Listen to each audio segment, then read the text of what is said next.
And so when I say Chinese, I want you to scream out the nation that's associated with this. For example, if I say Chinese, you're going to say what? China. All right, let's say it with authority. When I say Chinese, you say what? China. All right, that's just a test right there. So here we go.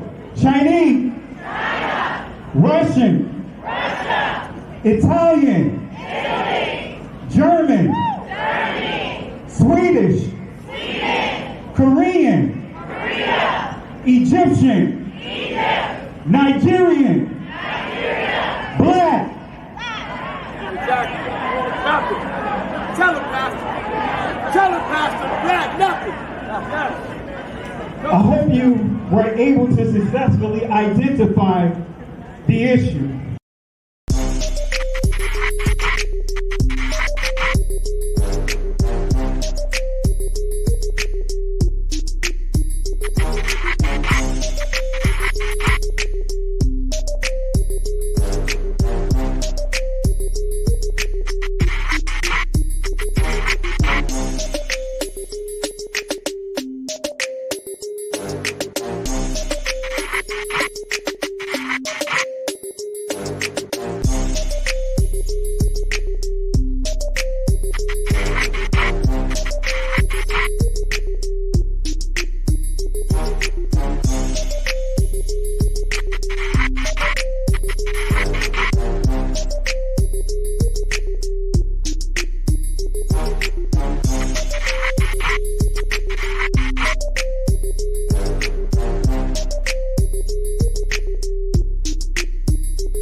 That's why you called Israel. Is it real? No, it's not. How did we leave there black and come back white? How did we leave there black and come back white? How did we leave there black and come back white? How did we leave there black and come back white? Can somebody answer that for me? Can somebody answer that for me? Can somebody answer that for me? Can somebody answer that for me? They say, go see the African History Museum. Why do they start when the boats came? Why don't they start with the drums? When we was kings. Oh, they don't want it, but we are kings. Mm-hmm. But the 400 years doesn't have to deal with slavery. It has to deal with the Bible. It has to deal with us being disobedient to God. Us as 12 tribes of Judah, as a member of the Hebrew people, we are still inside of our genocide. 50% of all black deaths a year is abortion.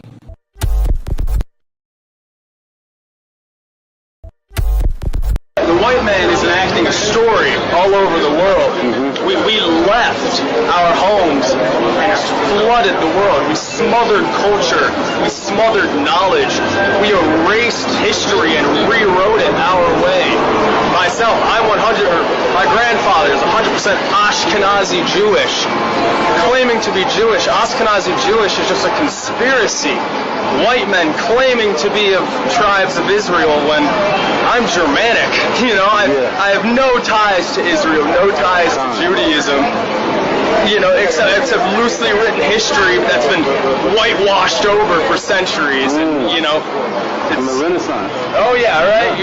You wipe everything clean. It's funny how exactly the Renaissance. It's this rebirth, but it's white rebirth. I think at the same exact time the Renaissance is happening, Columbus is sailing to America and committing genocide. I'm so glad you're here because you can bring great clarity. Can you tell us a little bit about the Sephardic Jews and how they were scattered because they went west? I sure can. Because the reason why I want to is because a lot of them, and a lot of people don't know this, are in the Caribbean. They are. In the islands. And you're one of them. I know that. I'm one of them. I know that. Because, you know, a lot of folk don't know that those roots are there. One of the first batches of slaves that came to Jamaica, they were the Sephardic Jews. It's documented. And they're all over the Caribbean, over the Caribbean, South America, Central America, and even the South Central United States. Wow. And DNA testing is a factor in all this now. Genesis chapter 11, verse 10 explains the genealogy of Shem. Shem was a black man in Africa. If you repeat this fact, they can't laugh at you. If you repeat this fact, they can't laugh at you. If you repeat this fact, they can't laugh at you. Want to say peace and blessings to everyone. Want to say Shalom Lak, Mash Paka. If you can hear me, if my mic sounds okay, type 1 inside the chat. If not, type 2. All right, and we're going to go ahead and get started. So again, if my mic sounds clear, if it sounds okay right now, type 1 inside the chat before we get started. All right, just looking at the chat just to make sure. Okay, there we go. Well, I want to say peace and blessings, family. I know that I'm late with doing this lesson. I didn't realize I had it scheduled for the 16th. And when I saw that earlier, I was like, man, let me go ahead and reschedule it for tonight. And didn't realize some of our other brothers and sisters were doing live. So not trying to take away from what they are doing. So I try to schedule my lives to where as though it doesn't conflict with what others are doing. So, and, you know, their timelines and all. So that way we won't have conflict among the people trying to pick and choose and so forth. So, so me doing this presentation here isn't in by no means trying to interfere with what others are doing tonight. But I did want to get this lesson out there. It's called Lent, the Fables, right? Lent, the Fables. Matter of fact, let me go ahead and put the banner up here before we get started. All right.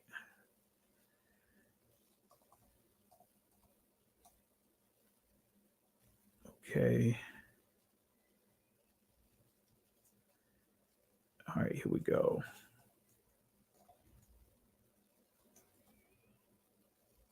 All right, just want to make sure that I have that here.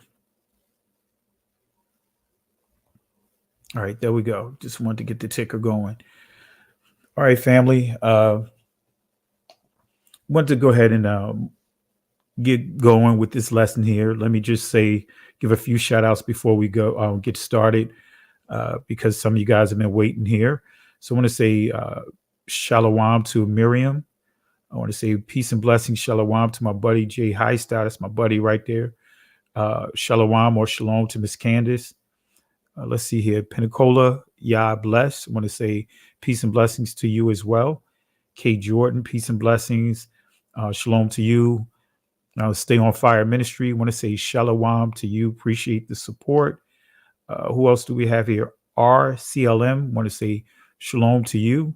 And thank you for being on this live. I know your first time. So I pray that the lesson that I present tonight will really help you in your walk and actually approach to the text. So I really appreciate you taking the time out of your schedule to watch this live. All right. Appreciate you. Abiyah Ben Israel. Shalom to you as well. Israelite wife Desiree. Peace and blessings to you. Shalom. Who else do we have here? Kabash. I want to say shalom to you as well. Who else do we have here? I think I got everyone. All right. But we're going to go ahead and get started. Dwayne E. Butler, I want to say peace and blessings to you. Appreciate you taking time out of your schedule to watch this tonight. All right. Stephen, let's see here. Yeah, Stephen Mikhail, excuse me. Who else do we have here? All right, Roddy, excuse me, I don't want to butcher your name, but appreciate you tuning in tonight. But family, we're going to go ahead and get started here. And for those that are joining late, will join us late or see this lesson in the replay. The goal for tonight is to continue on with some of the lessons that I've done, as far as like Valentine's Day, Christmas, and some of the different holidays in the church that many are pushing and endorsing, but yet they are speaking against the law, statutes, and commandments. They speaking against the holy days that the Most High set aside. And matter of fact, Teo Ministry had a great discussion on this yesterday. Sister E had a great discussion on this. I believe, there was a debate over, a discussion on this about a week ago, or matter of fact, over the weekend. So with that being said, family, you're still going to have that debate whether or not we are under the law, whatever that means, or having to obey the law, not to obey the law. Are we to obey the commandments and not obey the commandments? Should we honor the feast days and not honor the feast days? That argument is going to still be there, and it's going to be tough, especially for those that are in Christianity and have been taught incorrectly of what the covenant is, right? And I'm going to do another lesson on it to walk you guys through exactly the difference between the covenant, clarity of what the covenant is, which is the 10 commandments, right? And what a commandment is, what a law is, what a statute is, what precepts is, what ordinance is. We're going to go through all of that because that's part of the disconnect that was taught from Christianity, Catholicism. But nevertheless, tonight, though, don't want to take too much of your time to get started. I really want to get into this lesson. So I'm going to go ahead and maximize the screen. And we're going to get started. All right. Lent, the fables. And as you see, coming up with Lent, got that from Rakim, Eric B. and Rakim, coming up with Lent, paid in full. But anyway, let's go ahead and get started here. Let's go ahead and get started. I want to start off with Jeremiah chapter 10, verse 1 through 3. And I use these same scriptures when I did the lesson on Valentine's Day, the lesson on St. Patrick's Day, and some of the other holidays. But I just want to reiterate these verses here. Some of you guys recognize this particular passage dealing with Christmas, but I really like verse 3 and how it reads from the Tanakh. So let's go to highlight it real quick, right? I'm going to read up to verse 3. Hear the word which Yahweh has spoken to you, O house of Israel. Thus saith Yahweh, do not learn to go the way of the nations. Let me say that again. Thus said Yahweh, do not learn to go the way of the nations. Unfortunately, see, Israel, we're supposed to be the example, right? Not going the way of the nations. And many of our brothers and sisters that are actually blood descendants of Israel, but because of this delusion of Christianity, the delusion of Catholicism, even the delusion of Judaism, right? Believe that they are part of the other nations and not blood descendants of Israel.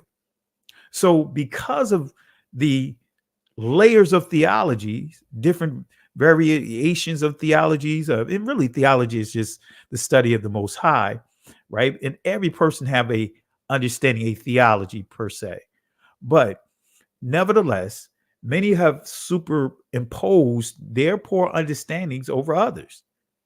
But here, many have embraced the term Gentiles, when Gentiles simply means born of a nation, begat of a nation. So when we see the actual word Gentile, when you see it today, or the understanding of it today, that is a 4th century when you start understanding the Latin Vulgate and how that was put together.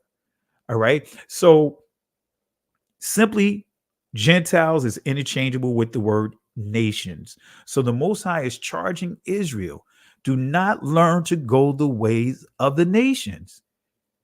Israel went into the promised land. Prior to going into the promised land, was told not to go the way of the nations. Israel's supposed to be separate from the rest of the nations, be the example to the nations. not doing exactly what the other nations are doing. So, verse 2, thus saith Yahweh, do not learn to go the way of the nations, and do not be dismayed by portents in the sky. Let the nations be dismayed by them. But here's the kicker for verse 3. For the laws of the nations are delusions. Let me say that again. For the laws of the nations are delusions, right? So that means that the people that are following these laws of the nations are delusional. Interesting, right? So this passage is saying that the laws of the nations, right, the other nations are delusions. But yet many are teaching that we're not under the law, statutes, and commandments of the Most High, but pushing and don't have a problem with honoring the laws of what? The other nations. Because when we look at Christianity, when we look at Catholicism, when we look at Judaism, these things are based off of other nations, right? The Talmud, which is supposedly be the oral Torah written, right? But now it's written. So now you got two Torahs. Makes absolutely no sense. But anyway, again, the laws of the nations are delusions. And I want to highlight some of these images here, some of these cards that some of you guys probably saw from some of the posts that I've made. You know, many of you guys may not even know that these cards exist. But yet our brothers and sisters, especially inside the church, are honoring Valentine's Day, right? These cards are a little more than a century old by the very people that was oppressing our people. These are cards that they would give to their loved ones. And we're referring to Christians, right? In the church, giving these type of cards to their loved ones. Look at how they mocked our people, right? But they don't hold themselves accountable because not under the law, right? This is okay. This was okay for that time. So these are gift cards. Let me show you a couple more and then we'll move forward. Look at how they mocked lynchings. This card is from 1904. And no, these cards were not designed by our people. And in the Road to Savannah Part 2 that I'm going to release very soon, I promise, I'm going to explain these. I'm going to explain these cards. I'm going to explain who published these cards. Right? But look, mocking being lynched. Mocking and pushing stereotypes of our people being barbarians. And if I go back here, cannibals, right? Notice the two children inside a pot being cooked, the salt inside and the spoon inside one hand and the salt shaker inside the other. Two heads are better than one. All right, look at the mockery, the blackface. And yet, again, this is why I love the way Jeremiah chapter 10, verse 3 reads. The laws of the nations, in other words, the other nations are delusions, and the people following them are delusional. So let's go to the stern warning that Apostle Paul made. Let's go to the stern warning that the Apostle Paul made. 2 Timothy chapter 4, verse 1 through 5. I'll read it real quick. I charge thee, therefore, before Yahweh and Adonai Yahweh Shai Hamashiach, in other words, Lord, just for the transliteration, Jesus Christ, right? That's what it says here. That's what it transliterates to. But Adonai Yah or Adonai Yahweh Shai Hamashiach, right? Who shall judge the quick and the dead at his appearing in his kingdom. Preach the word, be instant in season, out of season, reprove, rebuke, exhort with all long suffering and doctrine. For the time will come when they will not endure sound doctrine, but after their own lusts shall they heap to themselves teachers. We're seeing that happen today, especially with social media. It makes it easier for this to happen. Having itching ears, And they shall turn away their ears from the truth and shall be turned unto fables. But watch thou in all things, endure afflictions, do the work of an evangelist, make full proof of thy ministry. So, but I want to just highlight verse 4. And shall be turned unto fables. The Greek word for fables, this is what it means. Tale, muthos, a tale, fiction, and invention. So this is what Apostle Paul is dealing with when you see fables, right? Inventions, right? Christmas is an invention. Valentine's Day is an invention. Easter is an invention. And guess what? Lent is an invention because it has a lot of falsehoods connected to it. And ultimately, we could point it to the Babylonians, but I don't want to get ahead of myself. We got a lot to cover tonight. So a fable, muthos, is an invented story, a falsehood. So let's go to the, actually, this shouldn't even be here, right? So my apologies. I put St. Patrick's Day there, but that should have been removed because this is a pretty lengthy presentation. I removed St. Patrick's Day.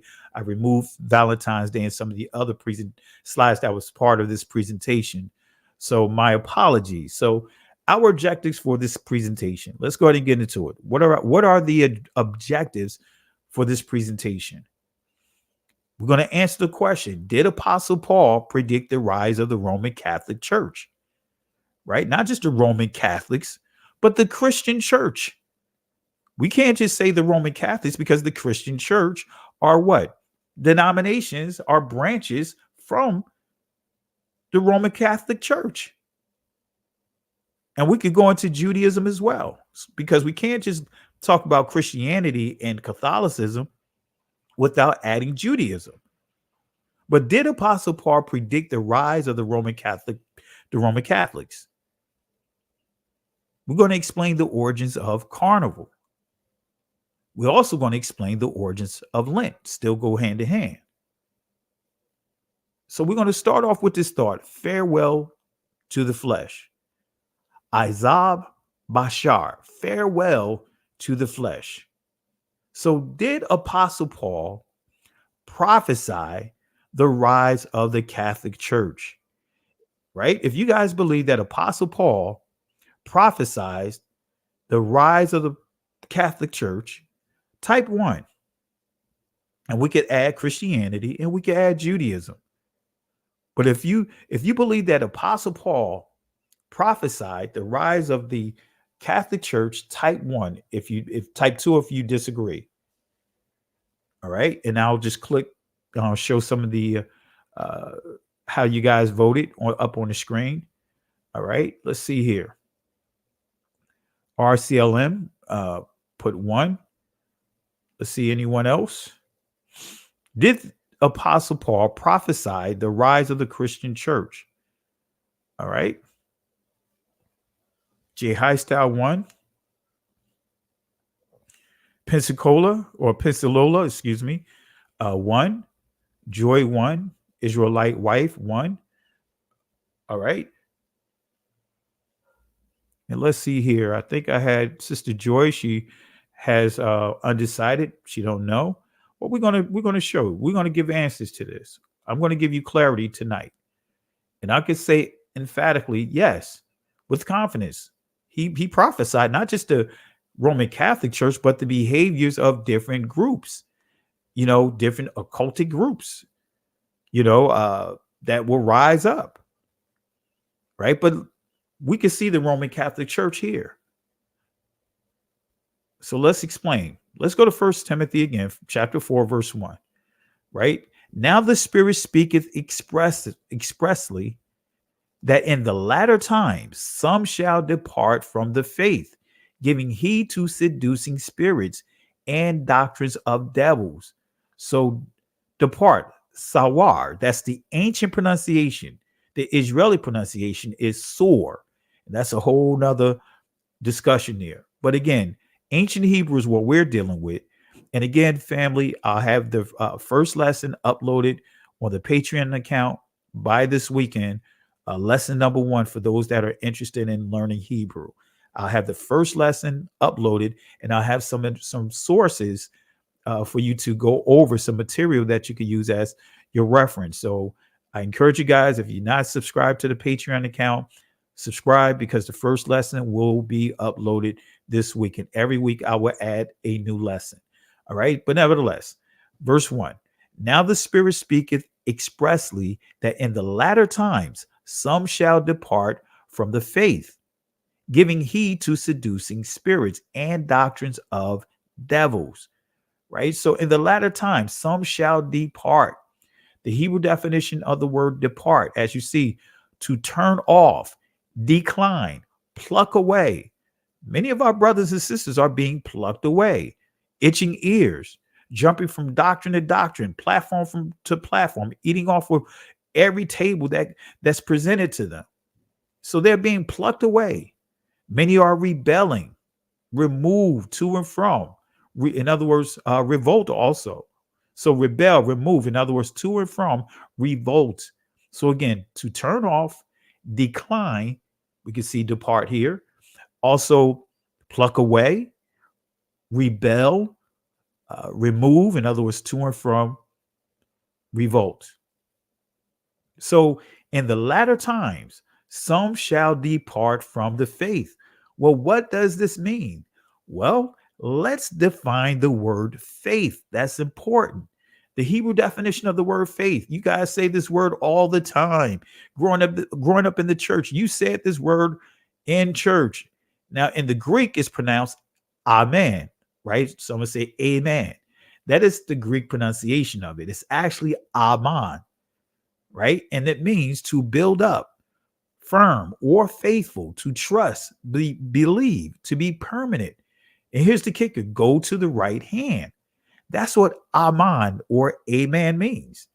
It means to build up. It transliterates. You'll see this word, this Hebrew word, transliterated to the word faith. You'll see it transliterated to the word trust. You'll see it transliterated to the word believe. So aman again means to be what? Permanent. It means to be consistent. It means to be firm or faithful, to trust, believe, to be permanent, right? Go to the right hand, understanding the importance of the right hand of the Father. And what's interesting here is where you see to build up, right? So each one of us have a measure of faith, right? Each one of us have a measure of consistency, but it's important. It's important for each and every one of us. It's imperative for each one of us build up our what? Consistency, build up our faith, build up our trust, build up what we believe, build up how to be permanent, how to be firm. How to do that is by what? Reading, studying, praying, fasting, doing all the things that the Most High has called us to do through his son, Yahweh Shai HaMashiach. And of course, the reminder through his Holy Spirit, the Rawak HaQuadash. All right.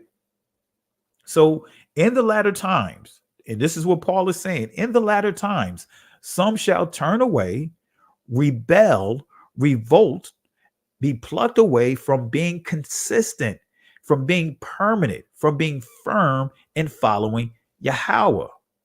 So next we see inside that text that we highlighted, giving heed to seducing spirits.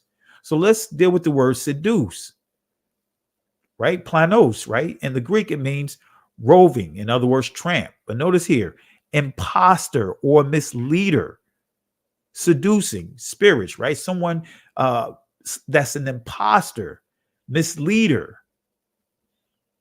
So seduce means wandering. It means misleading, lead to error, deceiver, imposter. That's what it means.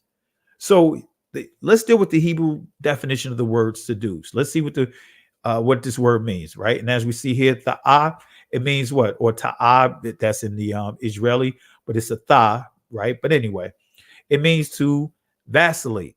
But here's the kicker: go astray, deceive, seduce, stagger, make to stagger, wander, cause to wander, be out of the way. Wait a minute. Cause you to get out of the way. The Messiah is the way, right? But seduce is to get you out of the way. That's why so many of our brothers and sisters are following so many different belief systems right now, following so many different so-called self-appointed people that are out there that are pushing themselves as if they are the Messiah. So it says here, be out of the way, seduced, to make a person be out of the way. In other words, out of the path of righteousness, the path of following the Messiah, the path of following the laws, statutes, and commandments of the Most High. Thy words are a lamp unto my feet, a light unto my path. That's the 119th book of Psalms. That entire book of Psalms is going to teach you how to what? Honor the law, statutes, and commandments. In each of the texts, the entire chapter is categorized and broken up, segmented by each letter. So each letter is a reminder of how to follow, the importance of following the law, statutes, and commandments of the Most High. So anyone that's teaching contrary to that don't know the scriptures, don't know the language, don't understand the Most High's word. All right. But anyway, so the apostasy of the false teachers is serious. And that's what Apostle Paul is pointing out here. The false teachers is serious. The apostasy, the falling away, these false teachers seducing, right? Causing the Most High's people to fall from the way, right? Yalak, fall from the way, Darak, excuse me. Yalak, that's walk, right? But anyway, Darak is way, path, comes from the primitive root word Arak. So apostasy of false teachers is serious. It's so serious that it should make us search our hearts to make sure that we are not falling under that category of being false teachers indirectly. So false teachers commit 4 tragic errors. First, these false teachers will depart from the faith. In other words, following the Most High. So when it says depart from the faith, being consistent in following the Most High. Some of the things, or should I say, signs that you will come across when someone is starting to stray away, you'll hear them say you can't get everything from the Bible. There's other books, there's other mystical books or esoteric texts that's out there for you to get a full understanding. See, those are some of the signs that you will hear. All right. So first, these false teachers will depart from the faith. Depart, sawar, from the faith. Aman, depart from the faith. In other words, being consistent, understanding the importance of going to the right hand. Depart from being consistent, being permanent, firm, and following Yah.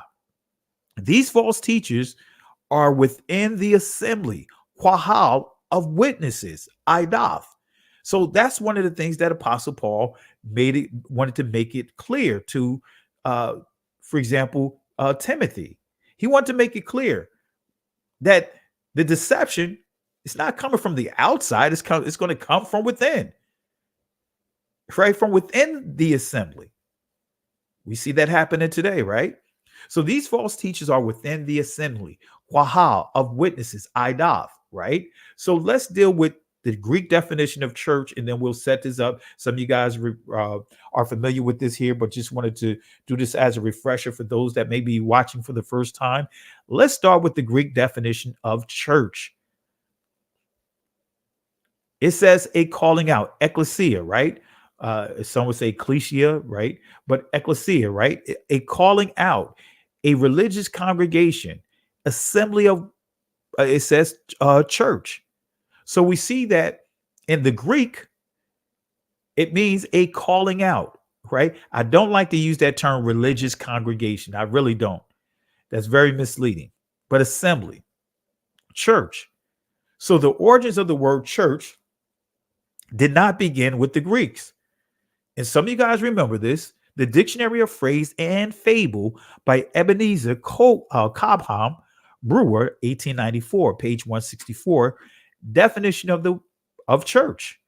Notice what it says. Church. The etymology of this word is generally assumed to be from the Greek kurio oikos, in other words, house of God. But this is most improbable, as the word existed in all the Celtic dialects long before the introduction of Greek. Saying the word church existed among the Celts long before the church began to use it. It originated with the Celts. No doubt the word means what? A circle. And here's the original church. The places of worship among the Germans and the Celtic nations were always circular, quite the opposite of the Israelites' places of worship, right? If you look at what the Bayath looks, the Hebrew word Bayath, you see the pictograph, right? It looks like an aerial view of the temple, the tabernacle. But here you see the places of worship among the Germans and the Celtics. This is we start also getting into when we start dealing with the Norse belief systems and all. We're always circular.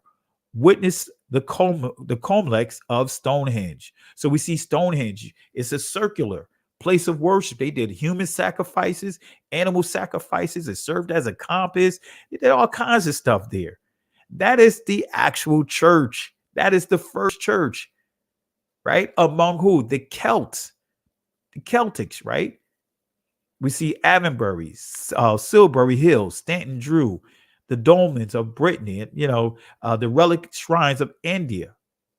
Okay, so a key understanding to understanding this Greek word ecclesia or ecclesia. The key to understanding this word. Let's pull it back up. Right, and the detailed definition here. This is this portion right here that you see highlighted. It says this. Oops, excuse me. A gathering of citizens called out from their homes. So a gathering of citizens, right, are called out from their home. But this is what I really want you to understand. The assembly of the Israelites. So when you understand the proper context, when you see this Greek word, right, it's referring to the assembly of the Israelites. The called out assembly of the Israelites. That's what it really refers to. So the Hebrew definition of assembly, real quick, refresher for some of you guys, quahal, right? Assembly or assemble selves together, to assemble, gather. And you'll see this in Exodus chapter 12, verse 6. You'll see for the first time Israel, you'll see quahal, in other words, all, right? The assembly, and we want to pick up, explain the rest of it. But these are the Hebrew letters of quahal, right? The quap, the ha, the lamad, right? And this first letter, right, that we just highlighted, right? This letter, the quap, right? The quap, it means what? Circle, horizon, balance, right? That's why you see this line in between, because the pictograph actually, you turn this if you turn this 45 degrees over to your left, you'll see this looks like a horizon. So it means balance, right? So as in a called out people, we have to have balance in our walk. But then we see the next letter, which is the ha, which means to reveal. It means to uncover. It means to open, right? So the Most High, highest people, right? We have to make sure that we're in the right place so the Most High can reveal himself to us. To reveal himself to us, we have to make sure we're consistent. But this is key to understanding Israel, why Israel is set apart. Lastly, we have the last letter, which is the lamad. As you see, staff, disciple, to learn. Lamad, that's the primitive root word. Lamad means disciple, as I just pointed out. Staff, to learn. Someone that is skilled to what? Learn, as well as skilled to teach, but skilled at learning. So that's the key of being the assembly of the Most High of Israel, right? But next, let's deal with this Hebrew word congregation, because this is a word of confusion, right? Notice what you see here. It says in ancient Hebrew, adath, right? But notice what you see here. You see Adah, that's in the Israeli pronunciation. But nevertheless, it says testimony, witness. That's the key. Testimony, witness. In the primitive root word, you'll see recorder, right? But notice what you see here. These are the letters. You see the ayan, which is eye, sight, watch, which is silent in the Israeli language. You see the dalath, which means door, gate, lid. So a true witness have to have what? Sight. Not just have sight, right? Be watchful, but also have what? Focus, right? Because this is the lid, door, gate, lid. So when your eyes are blurred, then your natural response is what? To rub them with your what? Eyelids to try to what? Regain focus. So as a true witness, a watcher, you have to what? Focus, right? And then lastly, we see the tha, which means sign, mark, evidence, right? So this is the characteristics. This is the understanding of what a true witness is. So when we bring it all together, right, we'll see in Exodus chapter 12, verse 6, you'll see ha, the, quahal, right, or ha kal, all, quahal, assembly, ha adath yashara'al, assembly of witnesses. That's what Israel is, an assembly, a quahal of witnesses, recorders, right? That's what the word the proper translation, when it says called out people, it is what? The assembly of witnesses, Israel, the Israelites. So this passage is not dealing with the passage that we highlighted, 1 Timothy chapter 4, verse 1. This passage is not dealing with the philosophies and false teachings taught by the unbelievers out in the world, right? This verse is calling out false teachers within the assembly, quahal, of witnesses, recorders. Each one of us, right? We are recorders. When we say we are witnesses, we're saying that we are recorders. And as Israel as a whole, we are what? Recorders. And to determine whether or not a witness is true, whether or not a person is a good witness, you'll know this by what? The playback. The playback will tell you whether or not if this person is a good witness, a good recorder. All right. So let's continue here. So the second, right? Secondly, the second error, the method that these false teachers use is not a clear or a loud declaration against the truth, but they mix some truth with error. So they don't stand firm on the truth, right? They don't stand firm on the truth, right? But they mix some of the truth with error. With other stuff, right? Other false teachings that are out there. So the second method they use is not a clear or loud declaration for the truth. I should have put for the truth, not against the truth, but for the truth. But they mix some truth with error. So their method is to seduce, deceive, delude, persuade, charm, lure, entice, attract, appear as light and truth. Thirdly, false teachers speak lies and hypocrisy, right? They teach something different from what the scripture says, and they know it. We hear it all the time when we hear this argument about the law, statutes, and commandments, about the holy days, about the Shabbat. They come up with all kinds of reasoning that's contradictory, as if the Most High gave a covenant to Israel and gave a covenant to the non-Israelites. But there was the law in place for if the non-Israelites wanted to what? Be among the Israelites and go into the temple, have a relationship with the Most High, they had to do what? Be circumcised, is what we see in Exodus chapter 12. One law for the born, right? The homeborn and the strangers among them. There was always one law for those that wanted to become citizens among the Israelites, as far as that's the non-Israelites. And then when we get to Isaiah 56, right? You can't get away from that.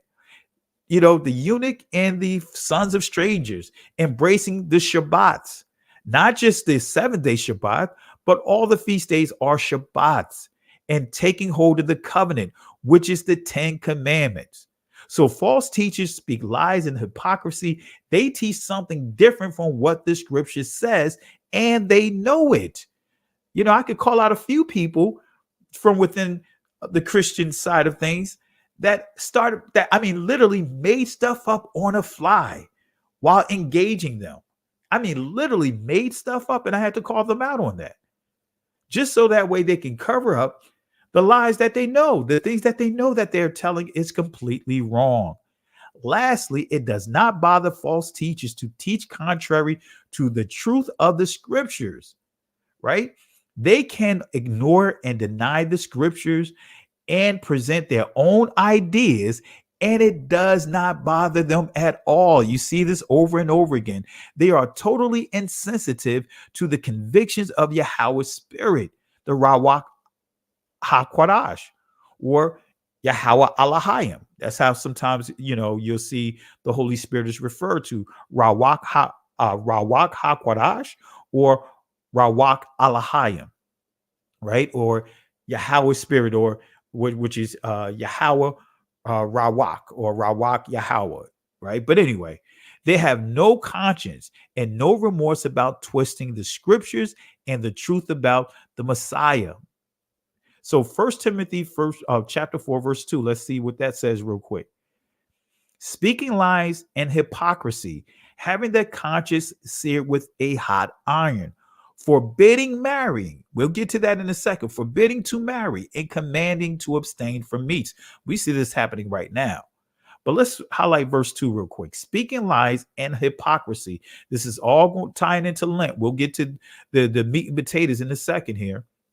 So when we understand the word criticize, this is imperative for you to understand. Criticize. In the Hebrew, it'd be mashpat or mashapat, right? Criticize. Let's see what this word criticize, what it means. It says to pass judgment on something.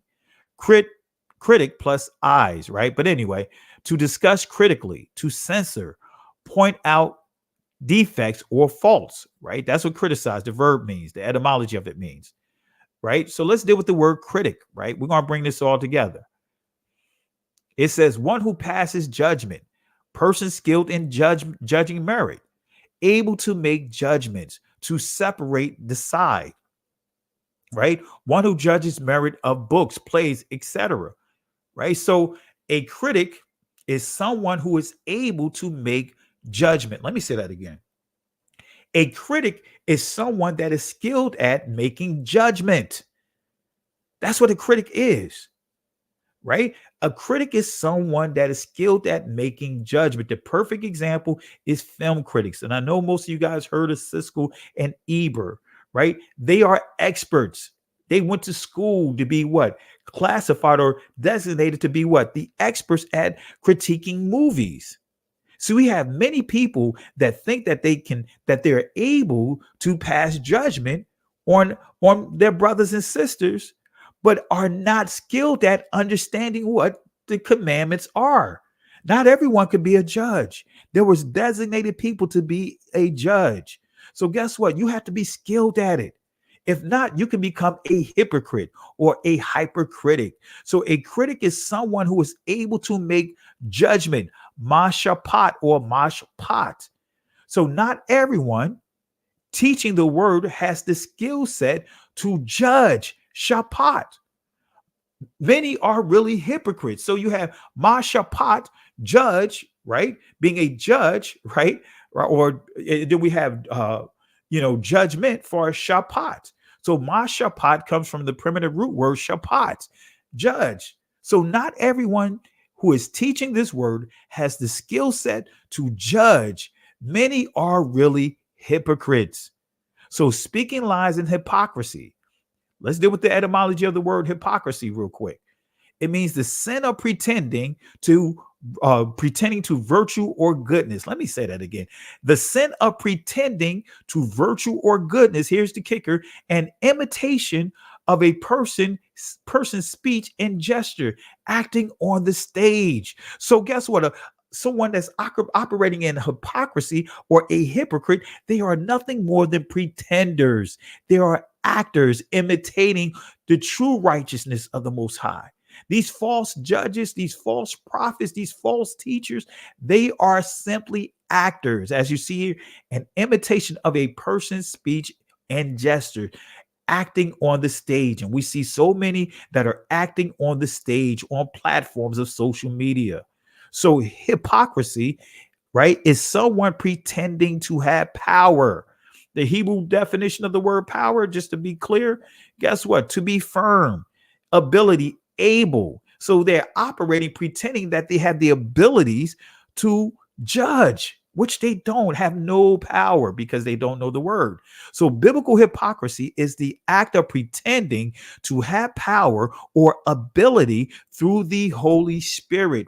So let's deal with hypocrite, and we'll get into the other portion of the lesson here. Hypocrite, false pretender. There you have it. A hypocrite is a false pretender, a staged actor. That's what they are. So a hypocrite is a stage actor, a pretender, pretending to have the power or ability to operate through the Holy Spirit. Matthew chapter 7, verse 3 through 5 says this. Notice what it says. And why beholdest thou the mote that is in thy brother's eye, but considerest not the beam that's in thine own eye? Or how wilt thou say to thy brother, let me pull out the mote out of thine eye, and behold, a beam is in thine own eye? Verse 5, right? I thought I had verse 4 here, but apologies for not having verse 4, right? Actually, I'll read it right here. Actually, I think I had it. Yeah, I did read verse 4. Sorry about that.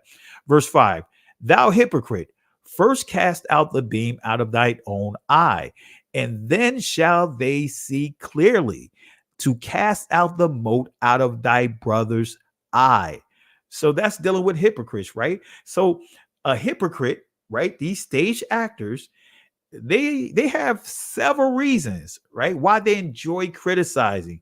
We see a lot of them. They call themselves apologists of whatever they want to call themselves defending. They hide behind these titles, and when I say apologists, I'm not just dealing with Christian apologists. You have Hebrew apologists that hide behind these titles, right, pretending to have the skill set to pass judgment where simply they are nothing more than just hypocrites, right? Hypocrites who just enjoy criticizing. I have people, no matter what things I do, gave a lesson this past weekend, down at the conference in Albany, excuse me, I'm about to say Albany, but Atlanta, Georgia. And instead, I had a few hypercritics miss the whole picture and want to focus on the cross that's on the backdrop of the hosting church, the church that allowed us to come and have the program there. Want to focus on that and try to equate it to the goat demon that Israel built when it was at the mount, right? When you read Exodus, right? Try to equate that to that.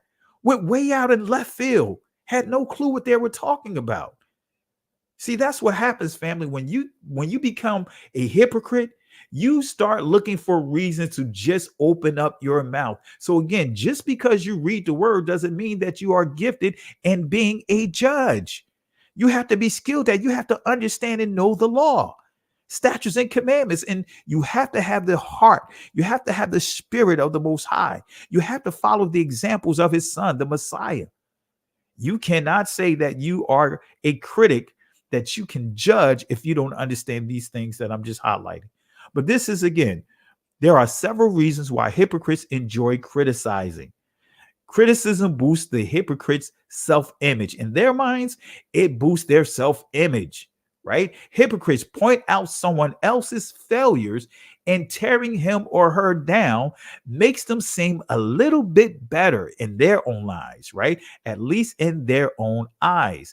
It adds to their own pride, ego, self-image, right? So criticizing or criticism is simply enjoyed by the hypocrite. They love talking about people, right? And they disguise it, by trying to justify their behavior with the word. Always have something to say about everybody else.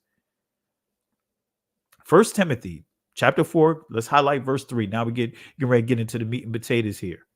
It says, forbidding to marry and commanding to abstain from meats, which Yahweh hath created to be received with thanksgiving of them which believe and know the truth. So forbidding to marry. Roman Catholic Church forbids people from marrying. Right? They forbid the priest from marrying. But we also have to be truthful about it, right? Because in this awakening, There's a lot of brothers and sisters, especially brothers, leading women, silly women, right, astray because they come up with all this nonsense, right? Because we are living in the United States.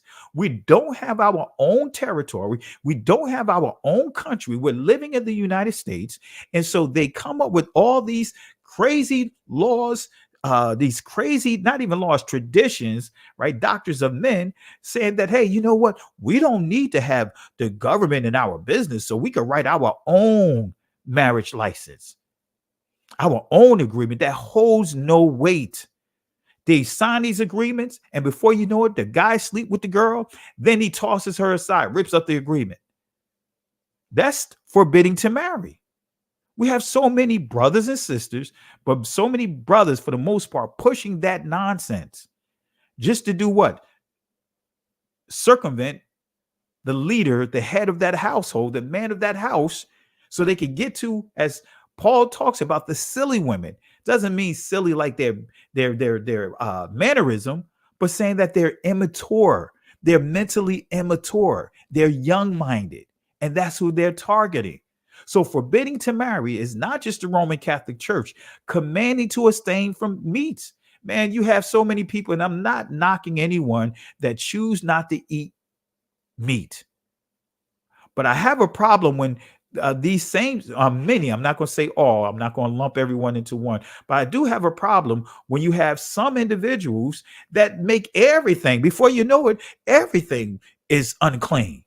You have some people that's teaching lamb is unclean. Some people that's teaching chicken unclean, turkey unclean. You have all these different things. This is what Apostle Paul is talking about. This is what Apostle Paul is talking about. Forbidding to marry and commanding to abstain from meat. Now, this is not including pork up under that, because pork is against the Most High, the laws of the Most High. You're not supposed to eat pork. Not supposed to bring swine into the temple. We'll get to that in a little bit. All right. So these hypocrites will pretend to have the ability to redefine marriage. Let me say it again. These hypocrites will pretend to have the ability to redefine marriage. These hypocrites will pretend to have the ability through the Holy Spirit, whatever. I'm not even going to say the Holy Spirit, some other spirit that they fill with, to create or change the commandments. And we see that happening in the church and outside the church. So now that we got all of that out the way, laying the foundation, let's deal with Mardi Gras. Let's deal with Mardi Gras, right? Let's start with this article, Mardi Gras, 2020, February 24th, right? Let's deal with this article. Let's highlight a few things. Mardi Gras. Mardi Gras is a Christian holiday. Notice what it says. Mardi Gras is what? A Christian holiday. Let me say that again. Mardi Gras is a Christian holiday. Let me say it one more time. Mardi Gras is a Christian holiday. And this is for my buddy Jay Highstyle. You know, I got to bring out, here we go. What? One more time. Mardi Gras is a Christian holiday. What? Right? Mardi Gras is a Christian holiday and popular cultural phenomenon that dates back thousands of years to pagan spring and fertility rites. Come on now, family. Come on now. The same ones that are trying to tell us not to honor the feast days, they are actually the ones that are doing all kinds of perversions.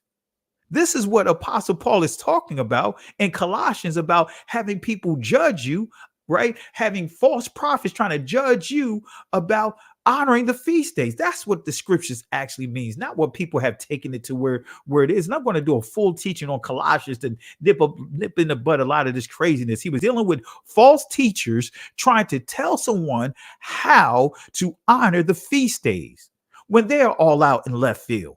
So you have these people in the church that, right, honoring Mardi Gras, trying to tell us how to honor the holy days, try to tell us that we don't have to honor the feast days. That's what Colossians is dealing with. Hypocrites. So Mardi Gras is a Christian holiday and popular culture phenomenon that dates back thousands of years to pagan spring and fertility rites. This is where we get into the understanding of the equinox, or the equinox, right? The spring equinox. That represents what? Planting of seed. That is in many of these different cultures, like the Egyptian cultures, the Romans, the Greeks, the Babylonians. That is the time that they have all kinds of sexual rituals, right? And actually sacrifices, human sacrifices in many cultures, right? To ensure that they have what? A good harvest. So date back thousands of years to pagan spring and fertility rites, also known as carnival or carnival. It's celebrated in many countries around the world.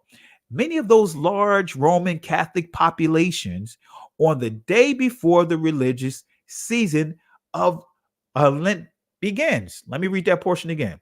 Mainly those with large Roman Catholic populations, on the day before the religious season of Lent. So Carnival, right, Mardi Gras, occurs the day before Lent.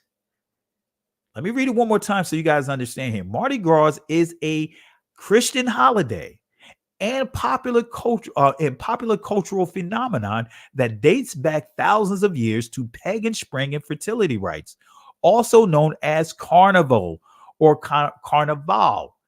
It's celebrated in many countries around the world, mainly those with large Roman Catholic populations, on the day before the religious season of Lent begins. When Christianity arrived in Rome, religious leaders decided to incorporate these popular local traditions into the new faith. Not the followers of the world, of the word, not the followers of the way, right? Not their faith, not the faith in the Hamashiach. They came up with a new faith, right? This is where you get into the word syncretism, right? Because now they're mixing and meshing. So when Christianity arrived in Rome, religious leaders decided to incorporate these popular local traditions into the new faith. An easier task than abolishing them altogether. As a result, the excess and debauchery of the Mardi Gras season became a prelude to Lent, right? A prelude to Lent. The 40 days of fasting and penance between Ash Wednesday and Easter Sunday, right? So let's deal with Ash Wednesday. Let's break this down.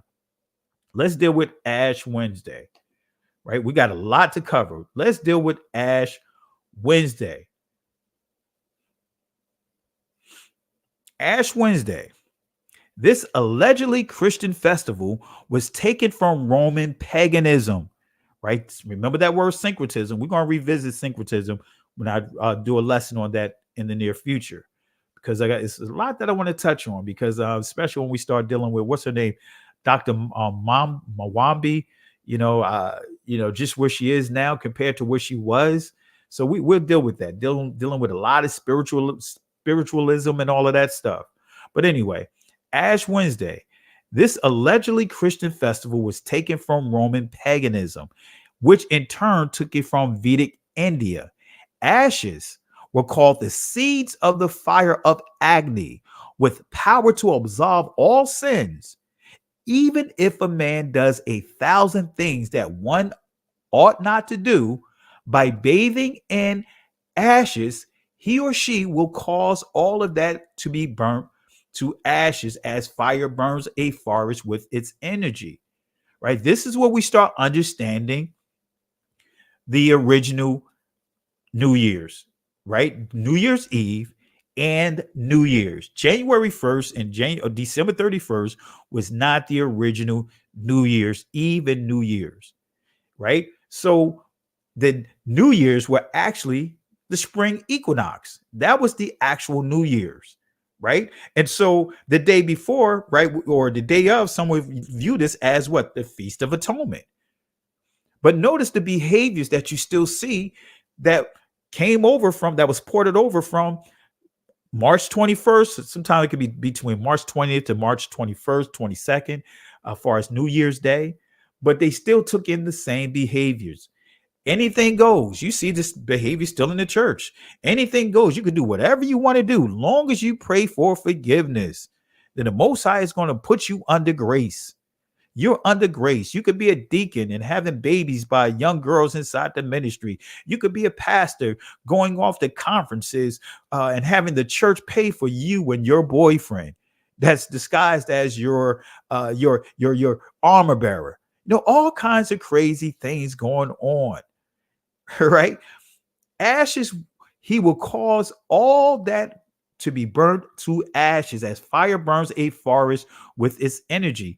Another source said ashes stood for the purifying blood of Shiva, in which one could bathe away sins, as Christians bathe in the blood of the Lamb.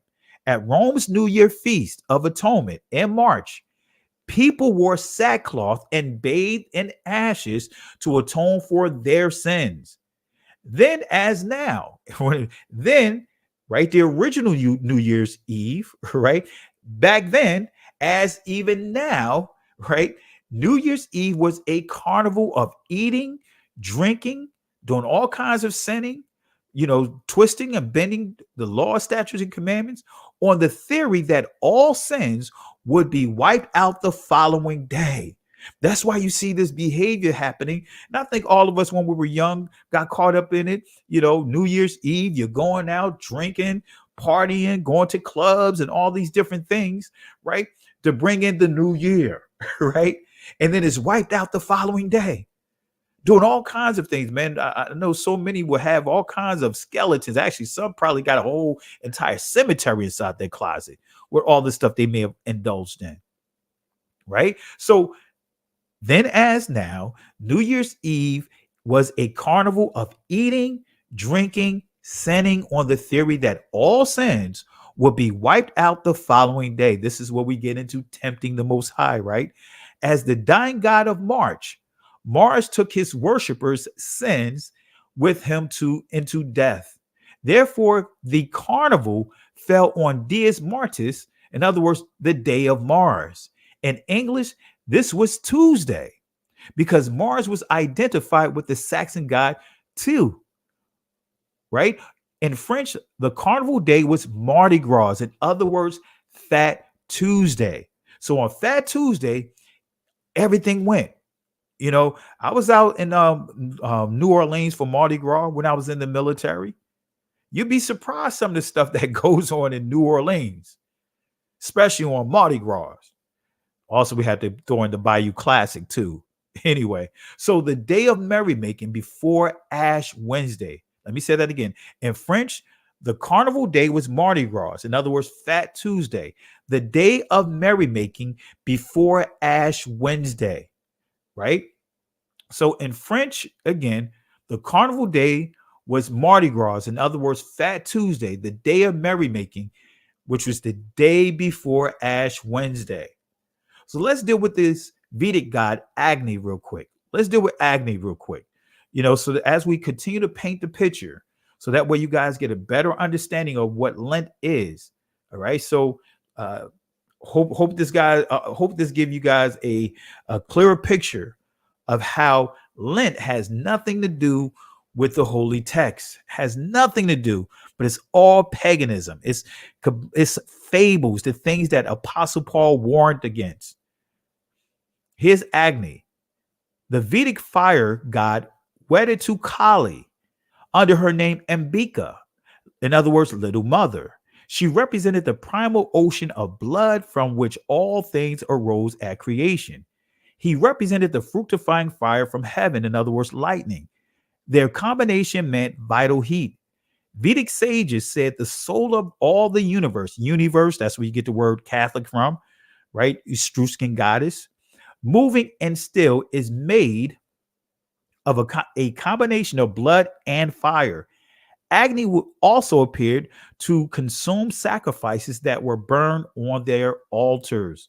He was a prototype of such Indo-European firebringers as Lucifer, Prothemus, Etana, Hephaestus, and Hercules.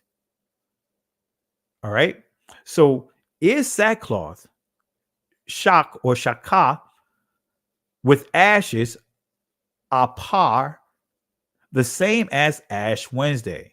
So is sackcloth with ashes the same as Ash Wednesday? Let me ask that question to you guys, and you guys can post your answers. Right? Is sackcloth with ashes the same as Ash Wednesday? All right. If you want to post your comment, if you believe it's yes, type 1. If you disagree, type 2.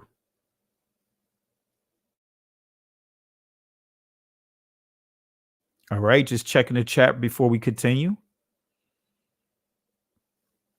All right. All right. So we see some 2s. Everyone is in agreement so far that it has nothing to do with Ash Wednesday, with the exception of Joy. And Joy, we're going to give you clarity. Actually, I'm going to tell you that it has nothing to do with Ash Wednesday, but I'm going to walk you through the answer. I'm not just going to tell you what it is. I'm going to show you and walk you through. All right, here we go, family. Here we go. All right. Sackcloth with ashes were worn during a time of mourning. Let me say that again. Sackcloth, shak or shakwa, with ashes, apar, were worn during a time of mourning. So let's go to Esther. Let's confirm this with Esther chapter 4, verse 1 through 3. Notice what it says.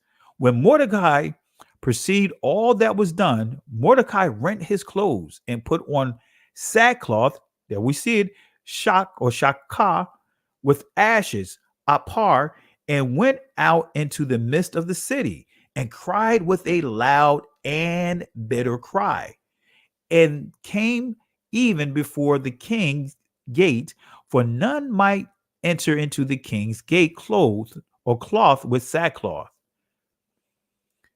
And and every province wheresoever the king's commandment and his decree came, there was great mourning among the Judeans, and fasting and weeping and wailing, and many lay in sackcloth and ashes.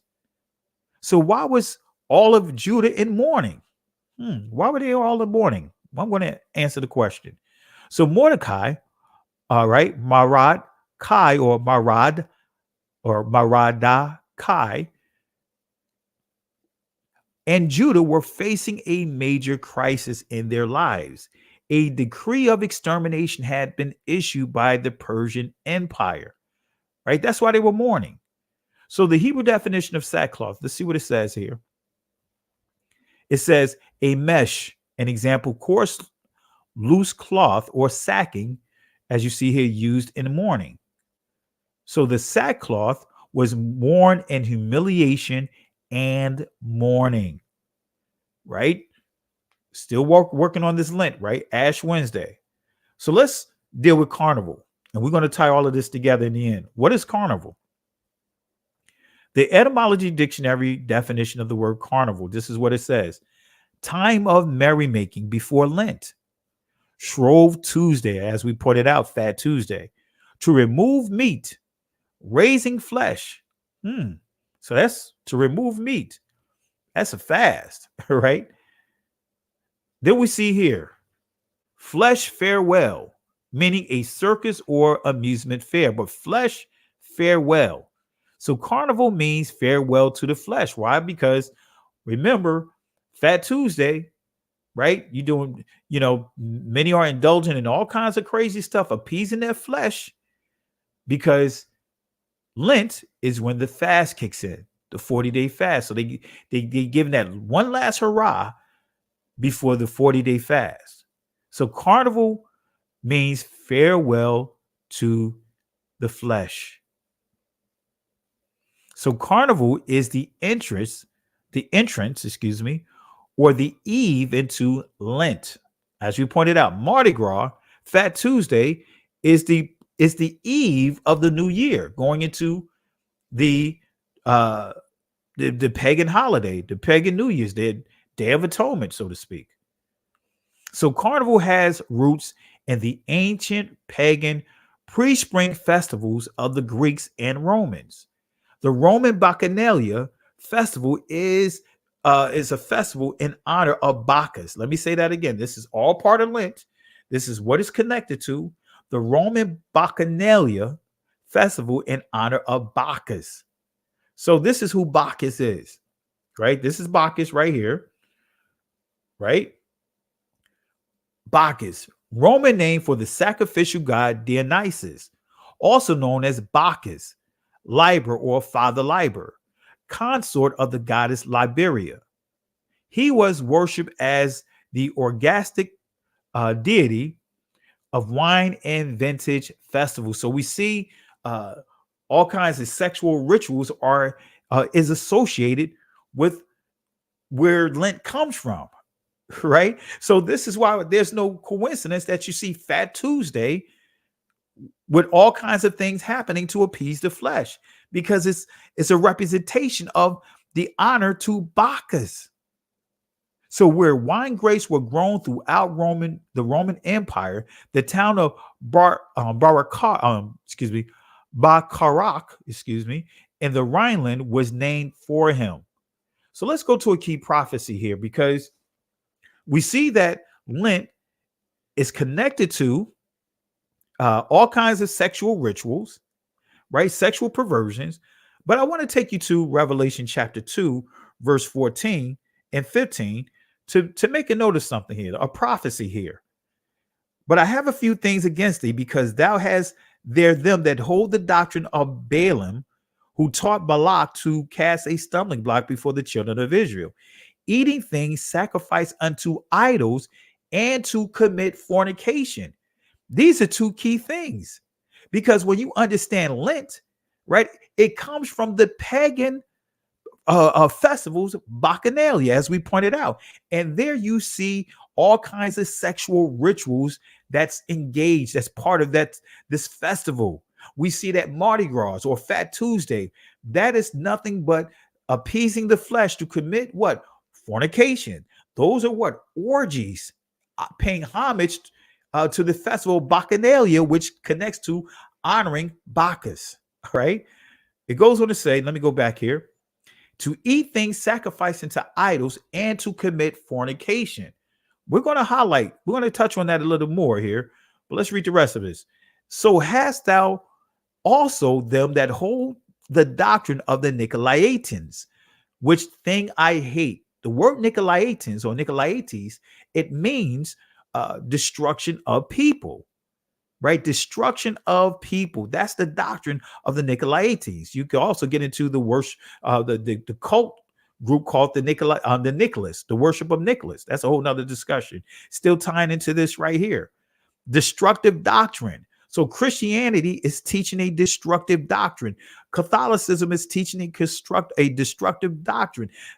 Judaism teaches a destructive doctrine. Why? Because they destroyed, they murdered, they raped tens upon millions of our ancestors and said it was okay to do. Anyway, so cast a stumbling block before the children of Israel to eat things sacrificed unto idols. Let's go to Acts chapter 15, verse 29. This is one of the verses. This is the chapter that those within the church completely take out of context, right? Even though primarily they're dealing with the law of circumcision. That's what it starts off with. But anyway, but look at what the disciples did here. They're not saying that don't tell to tell those that are not blood descendants of Israel that they don't have to be circumcised, but they're taking the Messiah's cue when the Messiah had to deal with the tithe with the Pharisees. He told them that they're focusing on the tithe when there's other weightier matters to deal with. So what the disciples agreed here was what? Deal with the weightier matters. What was the weightier matters at this time? eating foods that is offered to idols, right?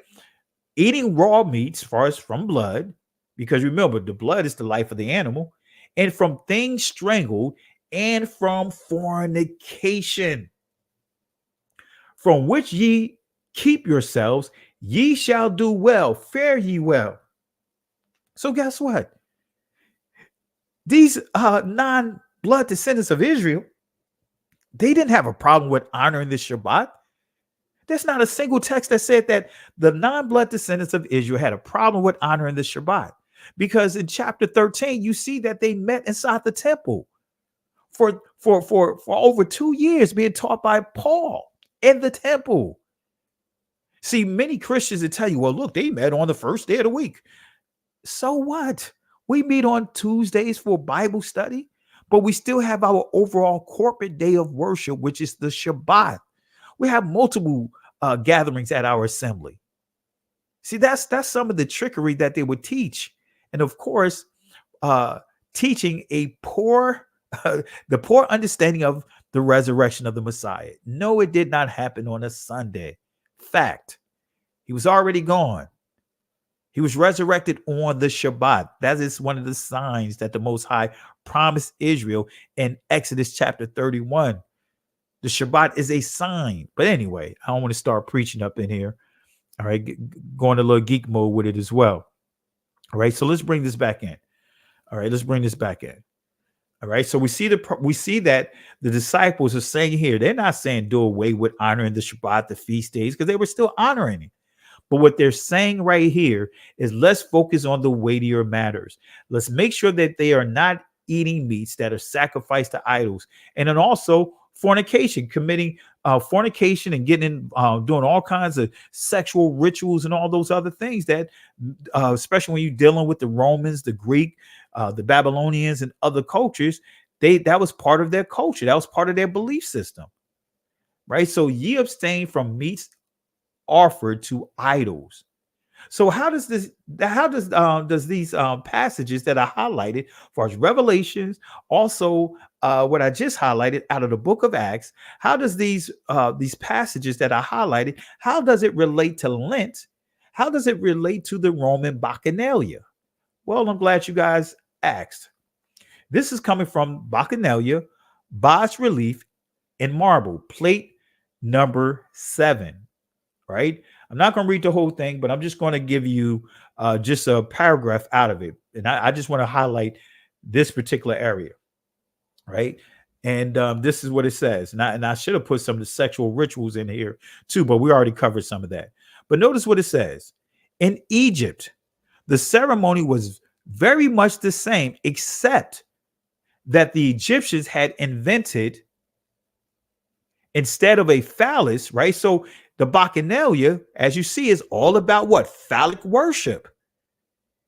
Phallic worship, sexual orgies, right? So it's saying here in Egypt, right? They had the ceremony, but instead of using the phallus, they use something else that they put together, right? Let me read it. In Egypt, the ceremony was very much the same, except that the Egyptians had invented, instead of a phallus, figures to about 2 feet high, which they set in motion by a spring. These figures, of which the virality attribute was almost as large as the rest of the body, were moved up and down with a string by the women, who carried them throughout the towns and villages. When the crowd had reached its destination, which was either in the middle of a lonely forest or the enclosure of a deep valley surrounded by rocks, these debauched fanatics drew the image of Bacchus from a box, which the Latins called arca in FABLE, in FABLE, excuse me if I'm butchering the word, but nevertheless, it goes on to say it was then placed on Hermes, and a swine was offered to the god as a holocaust. When you understand the word holocaust, it actually means human sacrifices, right? That's what it means. So here it is. They are what?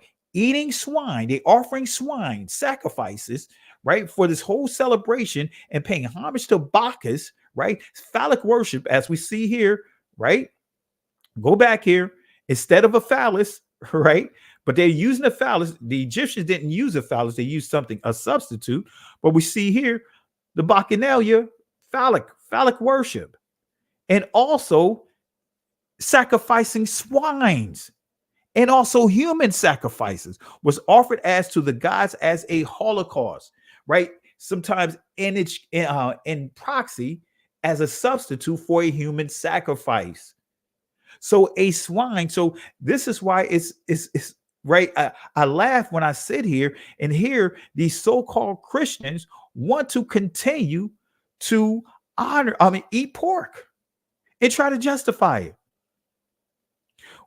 Try to justify eating swine with scripture by saying that the Most High said, hey, you can eat anything.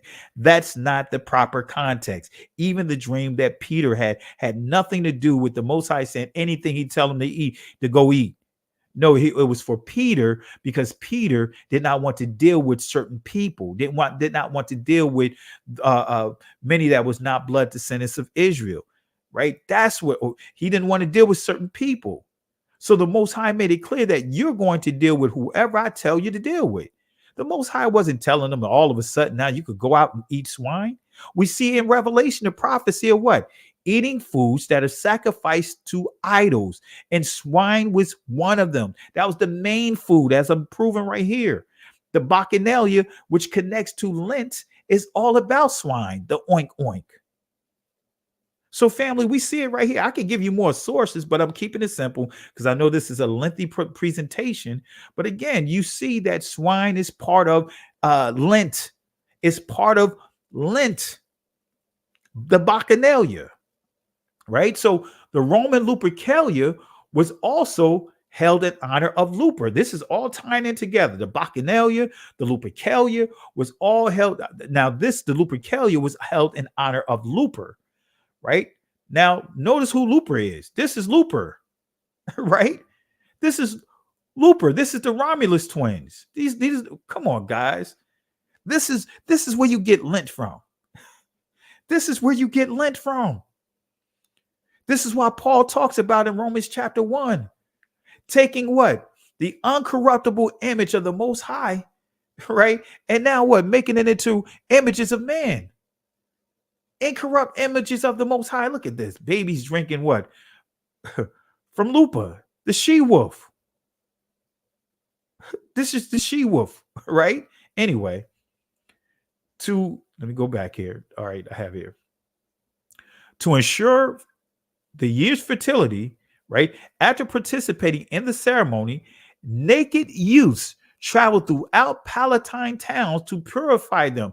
Note this is dealing with also pedophilia, taking advantage. Children would have to walk naked through Palatine towns, and this is supposedly to purify them, right? Perhaps this was why after Lupus festival was adopted by the Christian church, it was renamed to the Feast of Purification of the Virgin.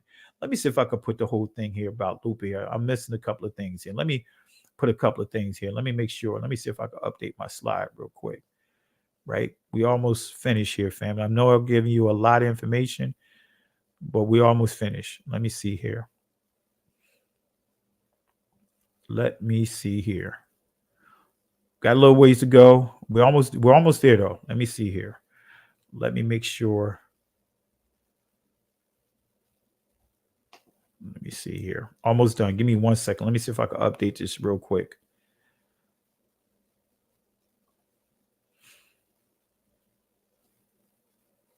All right, there we go. I know I was missing something. All right, let me fix this. Let me give you the full information on Lupa. All right. All right, let me update this. Let me give you the full information on Lupa. So that way there's no misunderstanding. All right. That's not what I want.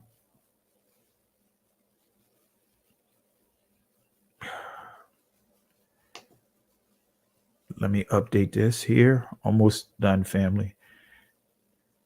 All right. All right. Here we go. There we go. All right. Let me update this slide.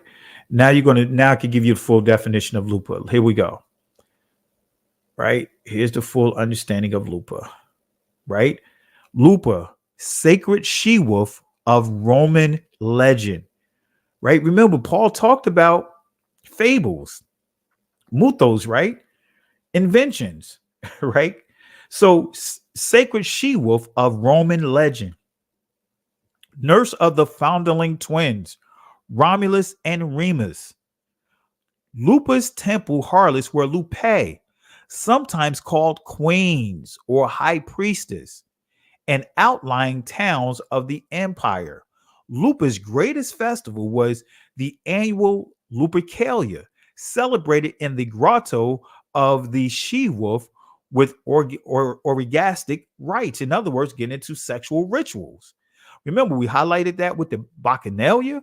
We highlighted that with the Lupercalia, all dealing with sexual orgies, sexual rituals that we see that's written in the scriptures that's forbidden, that as the disciples touched on, eating food sacrificed to deities like pork that's covered in this, and also doing all kinds of sexual rituals. What is one of the big problems that you see in the church? Eating pork. That's why you see so many people have bad health inside the church, and also what? Sexual rituals. Many can't keep their hands to themselves. All right. So it goes on to say, to ensure the year's fertility, after participating in the ceremonies, naked youths travel throughout Palatine towns to purify them.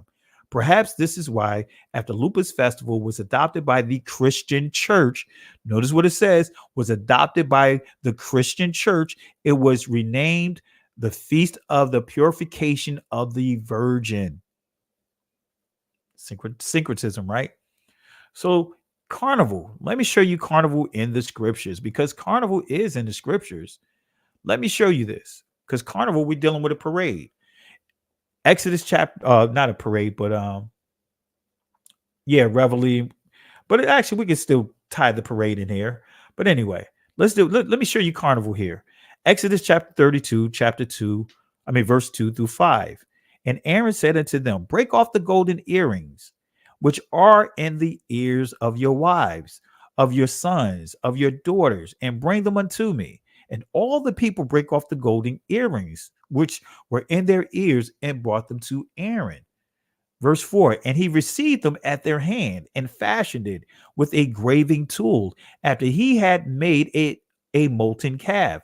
And they said, these be thy gods, O Israel, which brought thee out of the land of Egypt. So here it is. Israel is giving a god, a so-called deity that they created with their own hands, now paying homage to that built idol, and giving it credit giving them the credit that the Most High should have been getting. The Most High led them and brought them out of Egypt. But now they're giving this idol that they built themselves. These be the idols, these be the deities, O Israel, which brought thee out of the land of Egypt. Verse 5, and when Aaron saw it, he built an altar. This is where you get the floats. This is a parade. In a parade, when you see those floats, what a float is nothing more than a movable altar. And what they did was they put an altar, right? They put this goat demon, some will refer to as the goat of Mendes. They put it on this altar, and guess what? They began to carry it around, made a float out of it. That's all a parade is. When you deal with a parade, those floats, those are movable altars. That's all it is. So when Aaron saw it, he built an altar before it, and Aaron made proclamation and said, tomorrow is a feast to Yahweh. What did he do? He just created a feast day. Come on, family, it's right here. Aaron created a feast day to honor this deity or this false deity that they created. That's carnival. That's what we see what the church has done today. That's what syncretism, the church used that tool, syncretism, to take on pagan practices and justify, say, we're doing this in the name of the Father. We're going to call this what? A feast unto who? Yahweh. Come on, family. It's right here in the scriptures. See, this is one of the reasons why so many of our brothers and sisters are caught up in the trap. Made me think of Colonel Abrams. This is going way back. This is going into the 80s, right? Colonel Abrams. Should I listen to what you say or should I listen to what the folks say? It's a tough decision to make. Don't want to lose you. Don't want to abuse you. Turn it over to the hands of what? The law, right? Say, oh, I'm trapped. Like a fool, I'm in a cage. I can't get out. That's what happens with Christianity, the way that they teach in the law, statutes, and commandments. They have people in the trap. They have them operating in a state of delusion. So when Aaron saw it, he built an altar before it. He made a movable float and made a proclamation. It said, tomorrow is a feast day to Yahweh. He created a feast day, family. And that's what we see happening right now. Lent is a fast that was created by paganism, was created by the Catholic Church and endorsed by all of Christianity. You know, Christmas, Easter, Valentine's Day, all of these things are nothing more than man-made feast days. So it says tomorrow is a feast to Yahweh. So Aaron created a feast day, which means he created his own Shabbat as well. We see Adam did the same thing because Adam didn't show up to work, didn't show up to meet the Most High. He took his own time off. He created his own day off. He created his own Shabbat. Come on, family. We gotta come from out of her. We got to separate ourselves from the church, the foolishness that the church is teaching. Now, I know that most of us got introduced to the word by way of what? Christianity, but we got to come from out of her. I'm not railing against the people, but I'm railing against the doctrine. And of course, the people that created this doctrine. Because I know most of us got introduced to the Most High through Christianity. But we living in a day and time, the Most High is holding all of us accountable because we know better. You know better, do better. All right. So Aaron created and declared a feast day. Chag. That's the word feast. Chag. Right. Verse 6. Notice what happens here. Notice the next day. And they rose up early on the morrow. So this is the next day. Instead of having a Shabbat, instead of resting, Aaron created a feast day. And on this feast day, notice what they're doing. And offered up burnt offerings. This is why the Most High said at certain occasions that he despised their feast days because they mixing and meshing it with other belief systems. Most High is not saying that he rejected all the feast days at every point of history. No, only when Israel went into sin and began to mix the feast days to the other cultures' belief systems. So they rose up on the morrow, offered burnt offerings, and brought peace offerings. The people sat down to eat. So they eating, to drink, they got drunk, and they rose up to play. That's carnival. That's what you see that's happening in the Caribbean, right? This is what you see that's happening. That unfortunately, many of our brothers and sisters are engaging in some of these islands. We see it in Puerto Rico. We see it in Cubana. We see it up in New York. They have carnival up there. You see it in Jamaica. You see it in Trinidad. You see it in Barbados. Having carnival. But it says the people rose up on the morrow and offered burnt offerings, brought peace offerings, and the people sat down to eat and drink and rose up to play. They're having carnival. That's what it's saying. So Israel rose up early to have carnival, engaging in all kinds of activities, right? Tazakak, right? Or Sakak, right?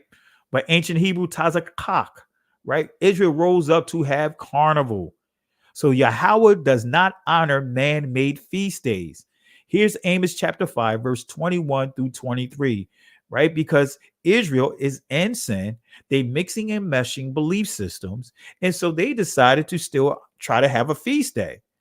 But guess what they're doing? They created their own feast days because the Most High, he does not share spaces with anyone. So once you start mixing and meshing, now you just created a completely different feast day. So it says, I hate Shana or Shana'ah. I despise Ma'as, your feast days, and I will not smell Rayak in your solemn assemblies. That's why it says, I despise your feast days. In Leviticus 23, you'll see my feast days. The Most High is taking ownership of them because there's an order to them.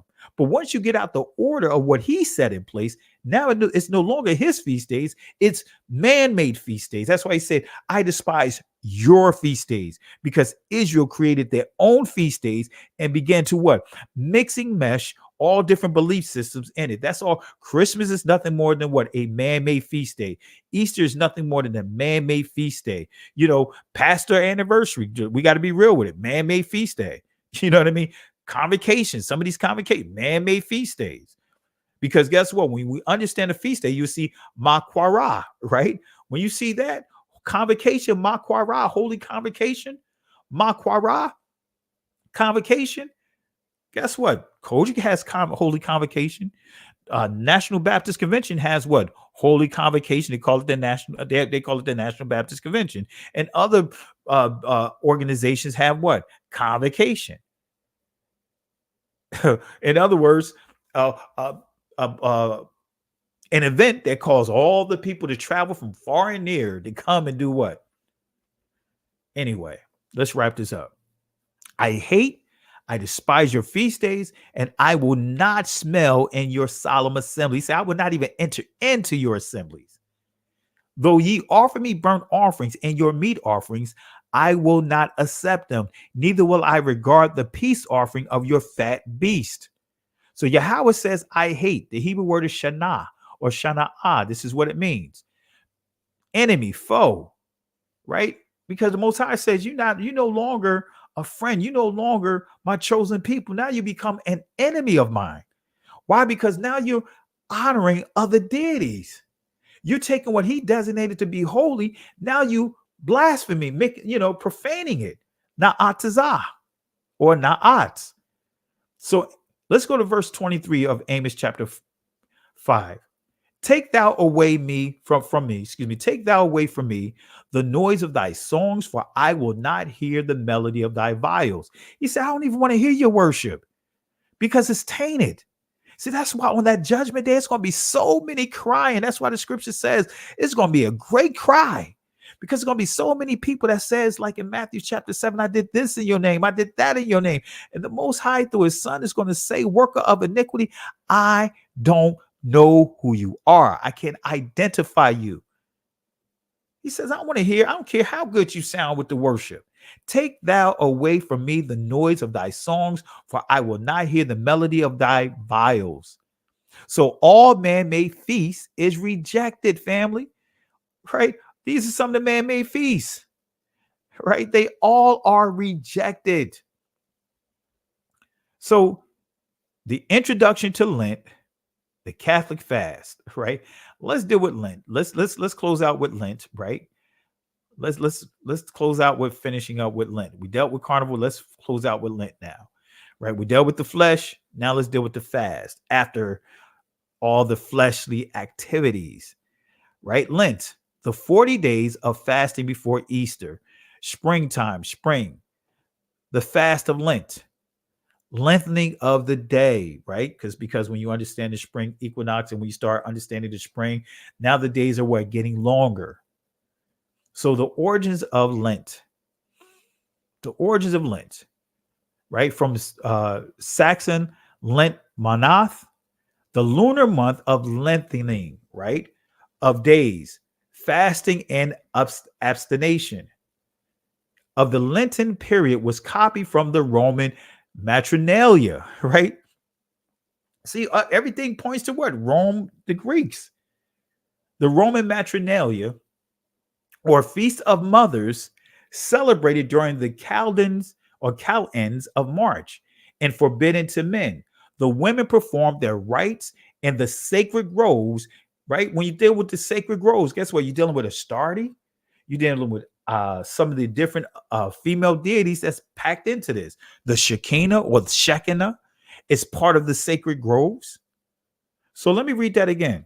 The lunar month of lengthening, in other words, days, fasting and abstination of the Lenten period was copied from the Roman Matronalia or the Feast of Mothers, celebrated during the calends of March and forbidden to men. The women performed their rites in the sacred grove between Aventine and Palatine Hills, where Sabine women, or should I say Sabine women, used to sacrifice their harvest concerts each year. So remember, when we was dealing with the Lupercalia, we dealt with what? Children, right? Being naked children being sent out to the hills of Palatine to consecrate the area, make it pure. So after the Matronalia, Roman women observed a period of chastity and fasting until the festival of Ceres in April. This custom, originally intended to ensure the fertility and vitality of the crops, remember we talked about that, was copied by the Christian church. Was copied by who? The Christian church, and converted into the fast of Lent. See, this is where we get going right back into syncretism, copied by the Christian church, right? Nothing original, right? Constantly what? Compromising the things of the Most High. Was copied by who? The Christian church. What? Let's give it a 3-piece as we get ready to wrap up.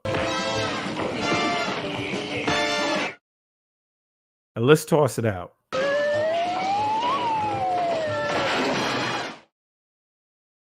Give them their order to go, family.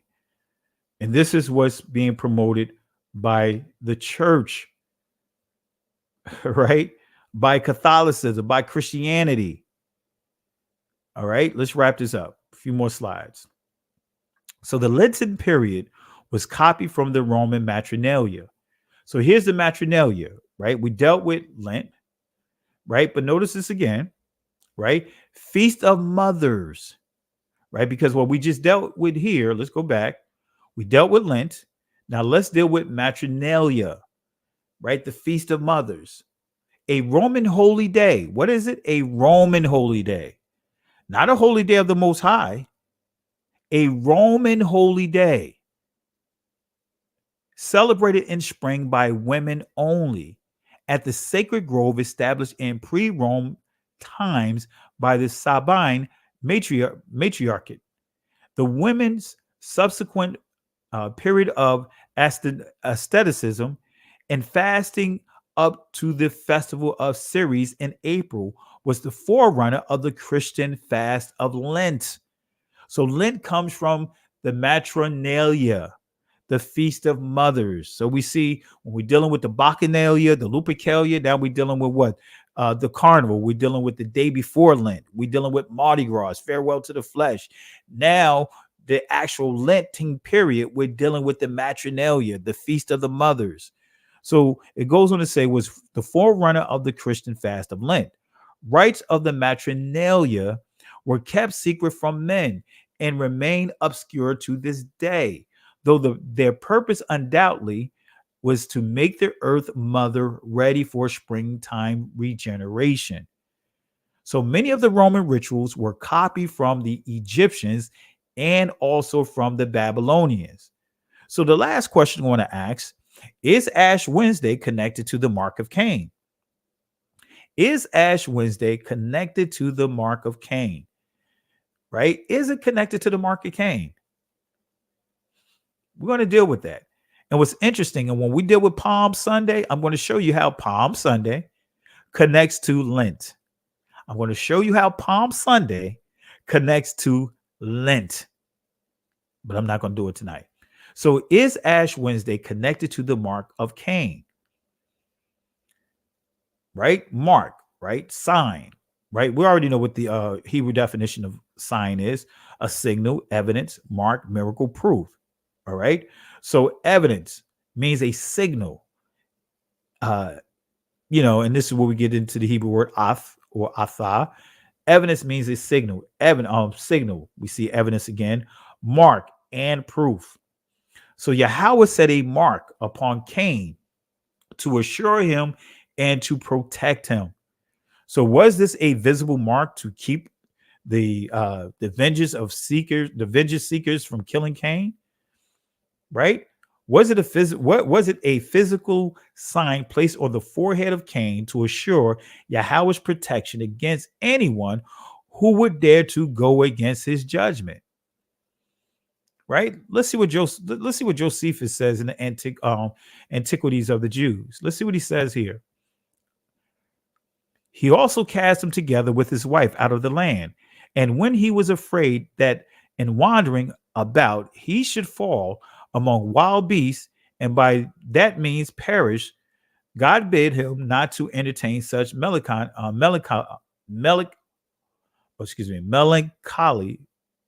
right? Suspicion, and to go over all the earth without fear of what mischief he might suffer or must suffer from. Wild beasts, and setting a mark upon him that he might be known, he commanded him to depart. And when Cain had traveled over many countries, he with his wife built the city of Nod. So in a nutshell, some would try to point to Cain that is the origin of Lent. Right? So that's why I put this here. But the fact of the matter, it's not going all the way back to Cain. Lent was initially practiced by the Babylonians, right? Let me give you some, give you proof here.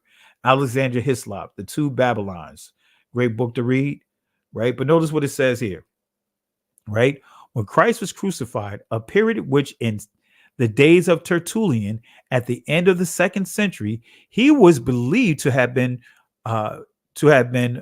the 23rd of March. So they're saying they believed at this point in time that it was possibly that the Messiah was, crucified on the 23rd of March. The festival was not idolatrous, and it was preceded by no Lent. It ought to be known, said Cassianus, the monk of Marseilles, writing in the 5th century and contrasting the primitive church with the church in his day, that the observance of the 40 days had no existence so long as the perfection of that primitive church remained inviolate. Right? So whence then came this observance? So what you see here, Alexander Hislop is explaining, he's talking about like, hey, where did Lent come from? Right? He's saying right here, the festival was not idolatrous, saying at the time, this is what he's trying to say. It was not idolatrous. It was not preceded by no Lent. In other words, he's saying that the honoring of the death, burial, and resurrection, the crucifixion of the Messiah, had nothing to do with Lent. It was not idol worshiping. It ought to be known as Cassianus, the monk of Marseilles, writings in the 5th century. So this is writings from the 5th century.